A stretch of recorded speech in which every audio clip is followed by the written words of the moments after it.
Çünkü onlar kafirler, yani madde gibi. Onlarda ruh yok. Özel şeylerimizni önceden biz memleketten getirdik. Çünkü biz burada misafir olduğumuz için bizim Çok güzel. Bakıyorum böyle her taraf sizin kültür. Doğu Türkistan kültürleri de çok güzel. çok Uygurlarımız burada. Onlar ve çocuklarımız medeniyetimizi öğrensin diye. Evet, kültürlerini unutmasınlar Unutmasın diye. Evet. Ben 1965 yılda doğdum. Sonra da lise bittikten sonra ben bankada çalıştım 15 sene. O çalışkan zamanımda çok o zamanlarda bu Müslüman giyimleri yasak değildi yani. Biz kendimizden elbiseleri öyle çalışattık. Sonra 1998'de ben Kur'an öğrettiğim için ben tutuklandım, hapse atıldım. Orada bir ay falan kaldım ilk defa.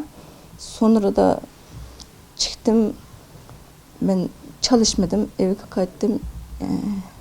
İkinci defa yana hapse attı beni, din öğrettin diye. Ve yani bir ay kaldım, çıktım. O zamanlarda dışarılarda namaz kılış yasak, yani din öğretmek yasak, öğrenmek yasak. O yüzden çok sıkıntılarda, evlerde çocuklarımıza din öğrettik. O kadar sıkıntı yaşadık ki benim o hapishaneye atıldığım için pasport vermedi bana. Ben çok para çıkardım, verdim, çıkmadı.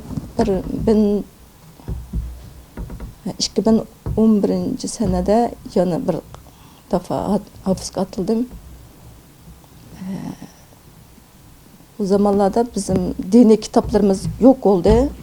O yüzden ben Pekin'den dini kitap bastırdım ve getirdim. Onlar tuttu ve beni hapse attı. Sonradan çok sıkıldım için ben yana çok para verdim pasport için. 2013'te pasportum çıktı. 2014'te biz Mısır'a gittik.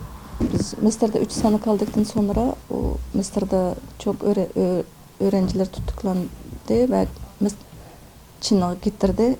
Sonradan biz kaçtık, Türkiye'ye geldik. Ama burada çok rahat yaşadık. Allah razı olsun. Ben çok sevdim Türk halkını. O kadar söyledim ki biz memleketimizde hiçbir bu kadar rahat yaşamıyorduk yani. Benim eşim biz Mısır'daki zamanımızda bizi ziyaret etmek için oraya gitti ve 3 ay kaldı orada.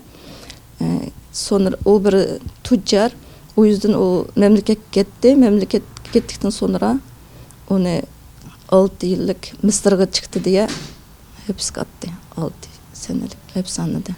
Sonra da 2 kızım hapse atmış. Senin annen gelsin, annen gelmişse sen burada sen diye kampa almış.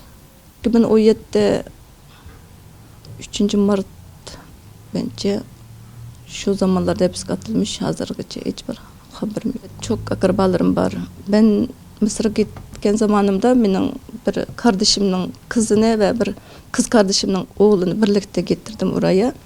Onlar uzak kalmadı orada. Birkaç ay kaldıktan sonra gitti. Onların hapse attı. 15 yaş bir hafız olan bir kız kardeşimin oğlu ve bir erkek kardeşimin kızı 17 yaş. O gittikten sonra hapis kalmış ve 5 senelik kesmiş. Onlardan hiç haberim yok. O kız kardeşimin eşini 7 senelik kesmiş. Sen oğlunu Mısır'a din öğretmek çıkardın diye 7 senelik geçmiş. Onlar hep sanada. Benim o erkek kardeşim, onun eşi, evet onlar hep sanada. Ben buraya geldikten sonra bizim bu Nuzugum Derneği olarak bu Münevver abla bilen görüştüm ve bunda bir özel elbiseler, giyimler yani özel bir mağazası açmak ümidini anladım ve buraya ben katıldım. Şimdi burada çalışıyorum. Kendi yerim. Ama bu buradan gelgen paralar yani yetim çocuklar için. Bizim değil yani sadece bizim burada çok yetim çocuklarımız var. 400'den fazla.